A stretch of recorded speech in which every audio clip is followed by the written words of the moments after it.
Hello again. This is Youngsun again. In lesson 1, we talked about from curriculum to competency assessment. Okay, this is the second lesson. For this lesson, we will talk about 21st century competency assessment framework and ways to assess science competency. In lesson 1, we talked about science competency is all about scientific inquiry skills. Can you see the connection between science competency and science skills? Okay, so we also talked about PISA assessment, which is all about assessing students' science competency. And then we talked about the component of PISA competency assessment from designing or developing scientific hypotheses, and then conducting science investigation, and then finally draw conclusions and communicating your result or findings. This is the dimension of science assessment of PISA. Can you see here? PISA is assessing science competency. This is a context. You could assess your students' science competency in a personal context or national context, or sometimes these days climate crisis or ecological crisis. We could assess science students' competency on global issues. And then the second one is a knowledge dimension. Students need to develop or students need to solve science problems using or applying their knowledge. When we talk about science knowledge, it includes science content knowledge and science procedural knowledge and science epistemic knowledge, which is also known as nature of science. And then finally, PISA is assessing students' science competencies, which is the ability to explain phenomena scientifically and evaluate and design scientific inquiry and interpret data and evidence scientifically. PISA also assesses students' scientific attitude, which is about students' attitude toward science, include interest in science and technology, and valuing scientific approaches. And sometimes we also need student attitude about perception and awareness of environmental issues. Environmental issues or climate crisis or ecological crisis is on a global level. So students needed to aware the climate crisis as well as ecological crisis. So this is about framework, PISA framework. They are assessing health-related problem, natural resource, environmental crisis, hazard, and sometimes STEM-related issues. Okay, before we talk about specific assessment items of PISA, we will talk about process-centered assessment. And first of all, we need to talk about assessment rubric. It's about scoring guideline or scoring framework. Whenever we talk about rubric, although you developed a rubric, it should be usable or communicatable with other teachers or with your students. So whenever we talk about rubric, it includes 3 components. The first one is dimension. With a certain topic, if you want to assess students' competency, under that competency, you have specific dimension. The second one is scale. And then the third one, the last one is about descriptor. This one is the most important one. According to this descriptor, anybody who wanna use this rubric should or can score students' response. Okay, this is the components of a rubric. It's also known as the analytic rubric. Three components of analytic rubric include dimension and scale and descriptors. Okay, this is the detailed explanation of components of rubrics. Okay, and then this one shows an examples of competency assessment rubrics. PISA is all about assessing student science competency, and one component of science competency is about evaluating and designing science inquiry. Okay, so this is a rubric that PISA provided. This one is for this competency. They suggest or they provided this rubric. This is number 1 level or score 0.1 to 0.5. For 0.1, student only need to identify the question explored in a given scientific study. And the second level, can you see this scale? Level 1, 2, 3, 4, 5. This is level 1. And level 2 is about distinguishing questions that could be investigated scientifically. The level 5, the highest level, students need to describe and evaluate how scientists ensure the reliability of data and the objectivity and the generalizability of explanations. This is another rubric, which is about competency for interpreting data and evidence scientifically. This is level 1. Okay, this competency is about the use of mathematical tools to analyze or summarize data and the ability to use standard method to transform data into different representations. If you collect numerical data, number data, and then sometimes you need to transform that data into a table or sometimes into a graph. That's the competency about transforming or interpret, analyze, and transform data and evidence scientifically. This is level 1 for this competency. Level 1 is to transform data from one representation to another, such as from table to graph. Level 2 is about analyzing and interpreting data and draw appropriate conclusions.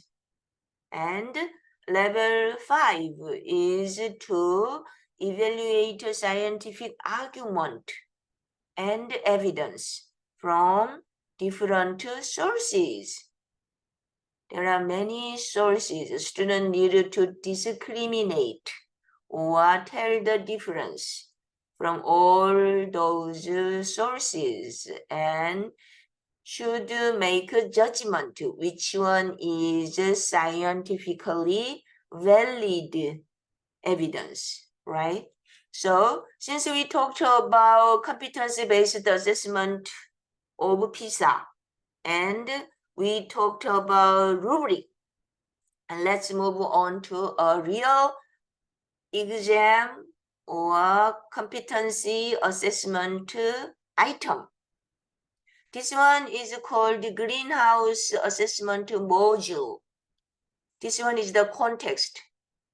A student named Andy becomes interested in the possible relationship between the average temperature of the Earth's atmosphere, and the carbon dioxide emission on the Earth.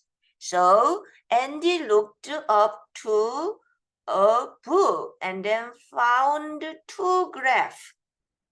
Can you interpret this graph? This is one of science competency. Remember, science competency is all about producing or getting a new science knowledge. So this is the graph 1 and 2.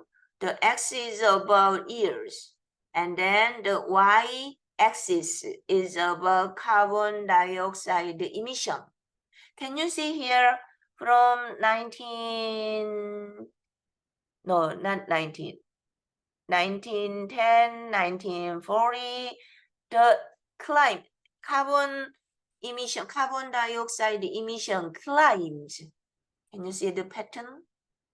And this one is the question number 1. See, the question is about in a library. Andy looked up to tables, two graphs, and Andy concludes from these two graphs that it is certain that the increase in the average temperature of the Earth's atmosphere is due to the increase in the carbon dioxide emission. And the question is about, what is it about the graph that support Andy's conclusion? In this PISA competency assessment item, it's asking students to find rationale of Andy's conclusion based on these two graphs. Okay, so this is the sample examples of student response. A student is saying from 1860 to 80, the level of carbon dioxide emission remained the same, yet the average temperature varied. There are various student responses. Teachers can exercise how to score each student response. So this is the scoring guide. Correct answer should be the increase of both average Earth's temperature and then carbon dioxide emission. Can you see this? As carbon dioxide emission increases, the temperature of the Earth, the temperature of the Earth's atmosphere is also increasing.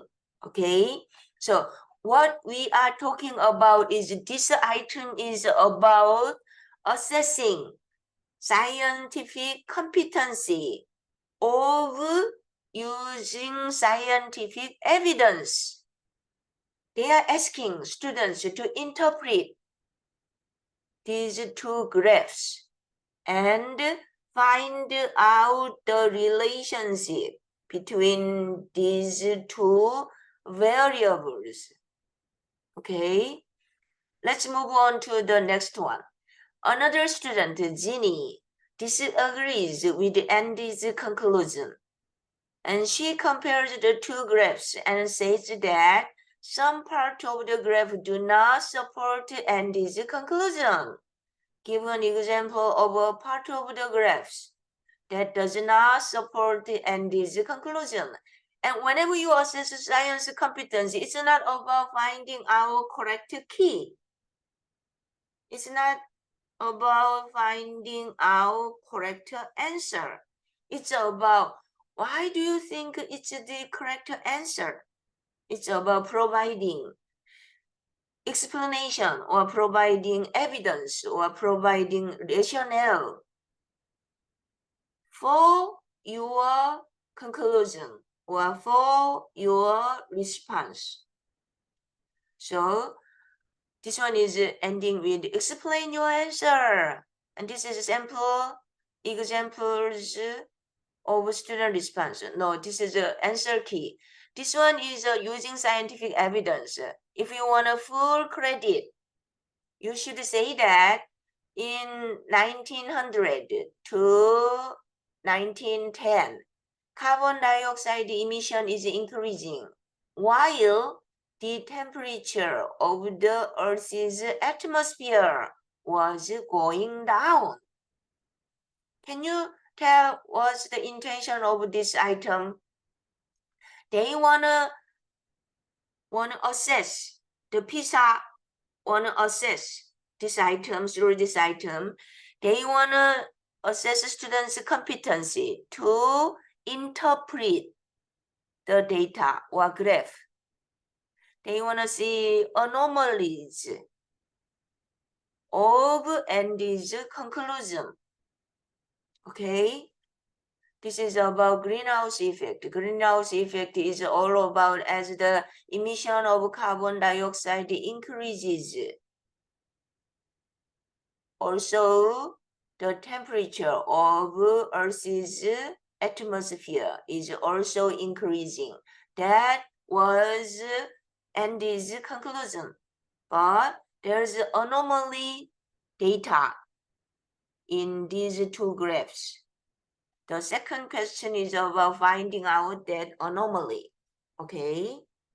And then there is another session. This one is about, can you see here? This is the rubrics that PISA provided. This is level 1, 2, 3, 4. You can score your student's response when you assess science competency, such as explaining phenomena scientifically or sometimes using scientific evidence. You could also assess other scientific competencies, okay? This one is about, let's skip to another session. As we talked about previous session, in our previous session, science is all about explaining natural phenomena. Whenever we talk about explaining something, it's about finding out cause and effect relationship. Okay, so whenever we want to test a hypothesis, which is potential explanation, we need to find out what is the cause and what is the effect. In science inquiry, this cause variable is also known as independent variable. Can you see here? Or sometimes it's called experimental variable, because you can manipulate this independent variable when you conduct science experiment. And if you change those independent variable, there should be change in dependent variable. Can you see here? Other than these two variables, such as independent and dependent variable, we need to control other variables. It's called control variable. For example, we want to test the effect of light on plant growth. Can you see here? Then light, the amount or the length of light the lightning period or time, is independent variable. And then dependent variable is the growth of a plant.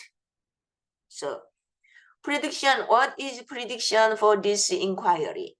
The more the light, the more the growth of a plant. Independent variable should be the amount of light, and dependent variable is the amount of growth. Control variable is other variable other than these two variables. Okay?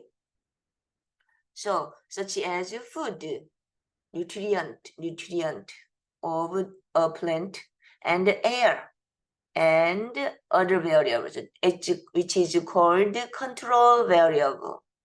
So this is the statement, how independent variable affect dependent variable, right?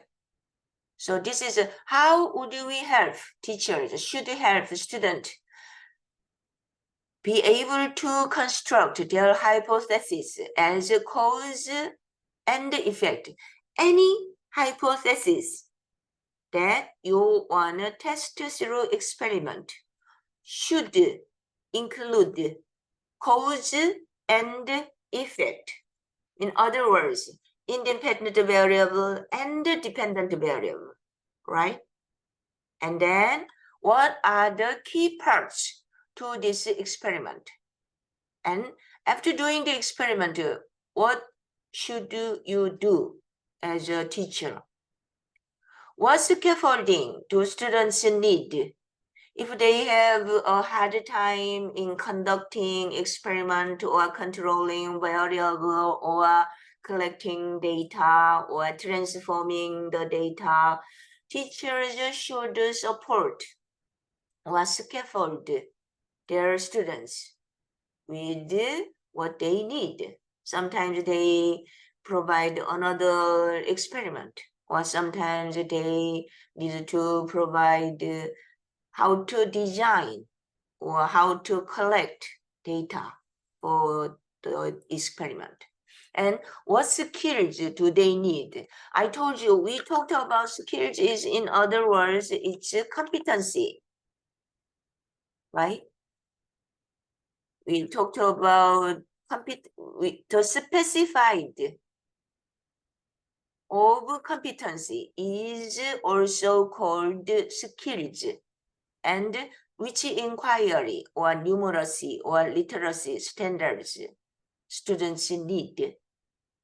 And this is the teacher supporting part.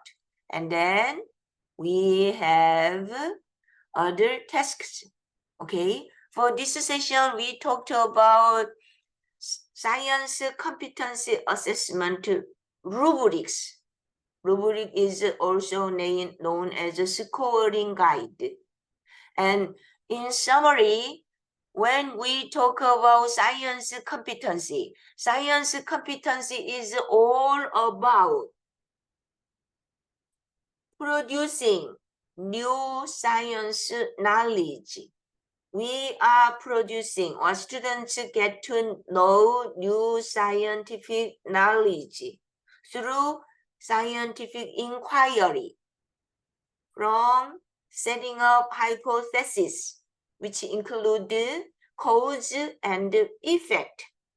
We can test science inquiry or hypothesis through or conducting science inquiry, from setting up hypothesis, designing science experiment, conduct experiment, and then collect data, analyze and transform data, and finally draw out conclusions.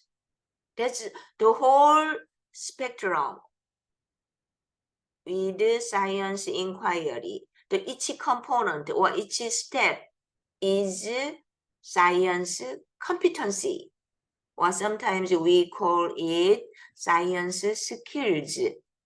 Okay, this is lesson 2. of our